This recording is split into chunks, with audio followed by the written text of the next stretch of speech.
If you've been suffering with acne on your forehead, the tiny bumps, tiny pimples, or tiny acne as you call them, or whiteheads on your forehead and it doesn't respond to any of the acne products, this video is packed with information for you to get rid of it forever. Let's go! Hello and welcome. If you're new here, hi, I'm Rubina and I post videos once a week and I generally create them around the career experience that I have. I've had a career spanning 22 years in IT, healthcare as well as beauty. In this video, we're talking about fungal acne and how do we treat it. So if you've had these tiny little bumps or pimples or whiteheads on your forehead which just do not respond to any over-the-counter acne products or to any DIYs you might have learned, then this is the right video for you. In this video, we're going to be learning 4 things. Number 1, we are going to be learning how do you differentiate between fungal acne and bacterial acne. Once you know that, you'll be able to treat your acne much better and get results. Number 2, what are the reasons that give us fungal acne or how do we get it? Number 3, we're going to be learning what is it that you can do about the acne. And lastly, what are the ingredients that could be hiding in your skin and hair care and making the acne worse, and once you know better, you're able to act better. Those ingredients you need to avoid on an ongoing basis. Let's quickly understand how to differentiate between fungal acne as well as bacterial acne, because once you know better, you'll be able to treat yourself better. The number 1 pointer is if you are in a hot, humid place and you tend to sweat a lot, and that makes your acne worse and itchy. The second characteristic is that it also could be a little inflamed. The whole area could be a little inflamed. You just know your forehead doesn't feel right. Third, it generally comes around when you sweat a lot and when you've been out in a hot day a lot. It kind of aggravates the acne really badly. Fourth, that you have dandruff. Generally, fungal acne is connected with dandruff. And lastly, this acne comes around only during the hot, humid days or the monsoons. And once you set into the cooler winter months, the acne kind of dies down or disappears on its own. If your kind of acne, the tiny bumps and tiny pimples, match any of these characteristics, there's a high likelihood that you actually have fungal acne, and that's the reason it's not responding to over-the-counter acne products. Which brings us to the second section of the video where we're going to understand how do you get fungal acne. Well, the first most prominent reason why we get fungal acne is when it's really hot and we tend to sweat a lot. Wearing a headgear like a cap or a hat and you tend to sweat a lot over here, it could also give you fungal acne. Second reason could be the presence of dandruff. Whenever you have dandruff, there's a very high likelihood that you have some kind of bumps or fungal acne over here. The third reason is that fungal acne and dandruff is connected is because this is brought about by a yeast called Malassezia.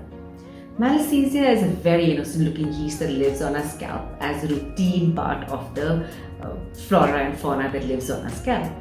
However, when the pH balance is disturbed or when there's too much of wetness and moisture which comes with sweat on the head, it tends to multiply and travel onto your forehead, giving you those tiny bumps or tiny pimples.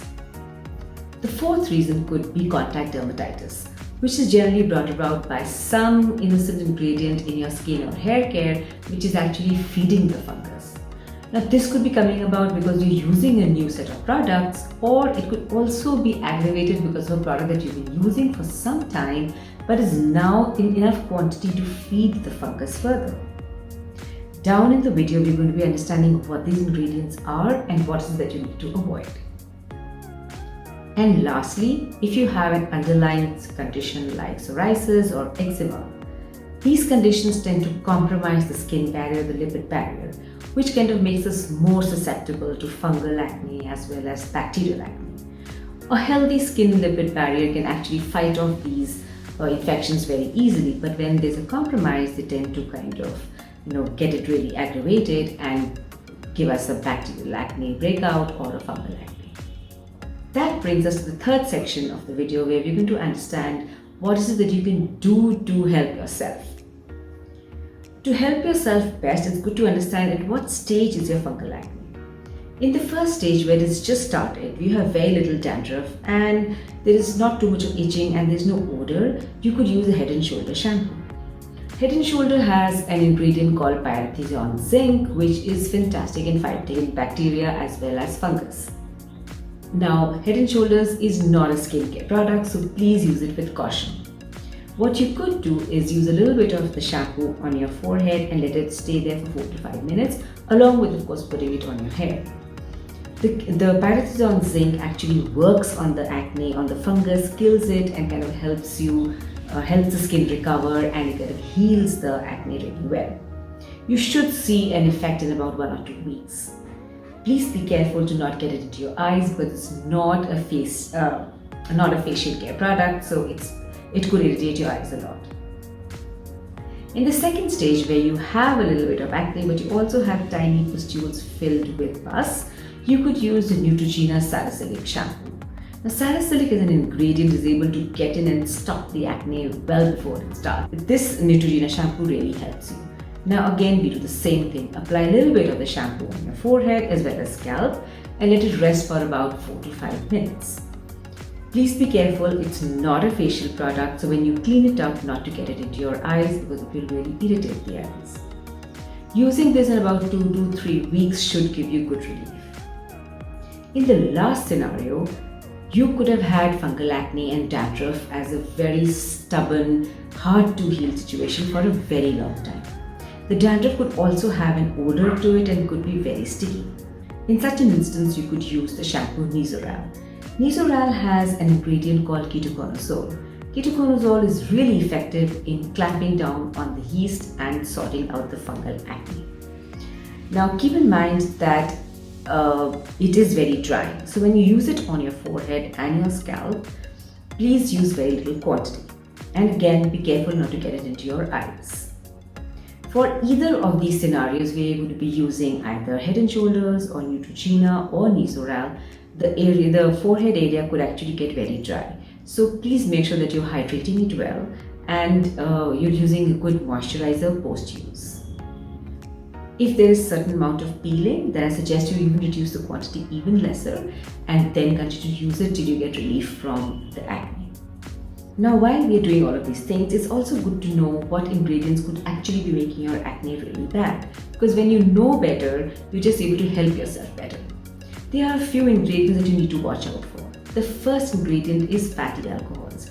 This could be present in your skincare or could be present in your shampoo or conditioner. Fatty alcohols, even in the smallest quantity, can feed the fungus with a gourmet meal. So their presence in your skin or hair care could actually be making your fungal acne worse. Here is a list of some of the fatty acids that you need to look out for. The second ingredient is arginine. Arginine is an amino acid which could be present in your hair care or your skin care. Look out for it, it really feeds the fungus. The third ingredient is coconut oil. Coconut oil is revered in Indian skincare and of course it is absolutely great. It presents you great nutrition, it's very hydrating and I personally love it too. However, coconut oil is packed with fatty alcohols. In fact, it is the fatty alcohols that make it so good. And fatty alcohols are a great food for the fungus or the yeast. So please make sure that you're not using coconut oil in your hair care or your skin care. Coconut oil is also comedogenic, so we don't recommend it in any case when there is acne. The last one is neem oil. Neem oil is a very good antibacterial, but it is packed with fatty alcohols and those can actually be feeding the fungus.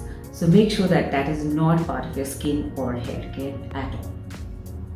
If you are finding this video helpful, please do give it a thumbs up. And if you are new here, please do subscribe. I hope to keep seeing you over and over again. Before I finally sign off, I'd just like to add 2 things over here. The number one thing, that if your acne is not responding to any of the over-the-counter products or to the beauty advice that you hear on YouTube, please make sure that you visit a dermatologist. Acne is actually a systemic disorder which requires a multi-level therapy for you to get rid of it completely. It is not really a beauty problem. I'm professionally qualified in skin and hair.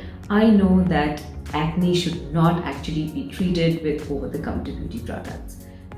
especially since acne can be really scarring to the face and affect your confidence as well as your skin really badly.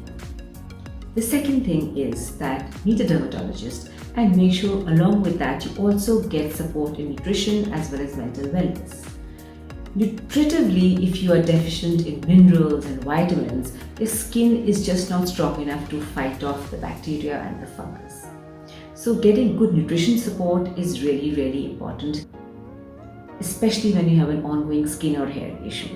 You'll be amazed at how transformative diet is actually in good skin and hair care. And lastly, take care of your mental wellness. We are all guilty of ignoring our mental wellness. Mental wellness is the term we use when we refer to a condition where you are extremely stressed. That stress could be coming from anywhere. But the bottom line is that stress actually disrupts your cortisol. Stress upregulates cortisol and cortisol downregulates your immune system. In fact, cortisol is such a strong hormone that when a patient is undergoing an organ transplant, it's given to them medically so that the immune system kind of downregulates and does not reject the organ. It is that powerful. So do not ignore the fact that you are stressed and its connection to good skin and hair. Cortisol, when it depletes or downregulates the immune system, also compromises our skin and hair in fighting off infections and staying healthy. Before I finally sign off, please be advised that skincare and hair care beyond a point is the domain of dermatologists. And if you're not getting relief with certain over-the-counter products and you've not found a relief with your beauty guru, it is very advisable to meet a dermatologist. Acne especially has erroneously become the domain of beauty, but it actually is a serious medical issue and needs a doctor's or a dermatologist's care. With that, I wish you well, great skin, great hair. Till I catch you next time, stay home, stay safe. Ciao!